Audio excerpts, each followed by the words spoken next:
নমস্কাৰ দেই। আজি ৰাতিপুৱা চাহ কাপৰ লগতে ভিডিঅ'টো আৰম্ভ কৰি দিছোঁ। আজি আকৌ আগবেলাতে যাব লগা হ'ল। ভণ্টিৰ লগত বেংকলৈ খোজকাঢ়িয়ে গ'লোঁ।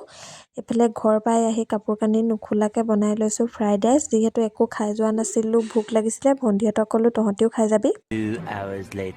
তাৰপিছত ভণ্টিহেঁত আৰু বৰমাৰ লগত আমি আটাইকেইজনী গ'লোঁ ওচৰৰে আইতা এজনী ঘৰত বগৰী পাৰিবলৈ। এইফালে বগৰী পাৰি ল'লোঁ। এইফালে বৰমায়ে ভণ্টিয়ে বুটলিলে। আমি কেইজনীয়ে মানে যেতিয়া পাৰিলোঁ বগৰীতকৈ বেছি পাতহে সৰিলে। আমি পাৰোঁতে বগৰী নহৰা দেখি এইফালে বৰমা লাগি গ'ল। বৰমাই পাৰিলে। তাৰপিছত আকৌ আইতাহঁতৰ ঘৰত চাহ দিলে খাবলৈ।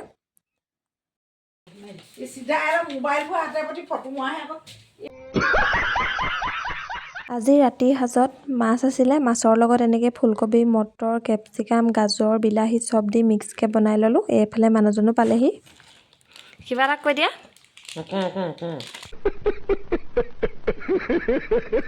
আজি ভিডিঅ'টোত আপোনালোকক ইমানখিনিয়ে দেখুৱালোঁ। ভিডিঅ'টো চাই কেনেকুৱা পালে জনাব বুলি আশা কৰিলোঁ।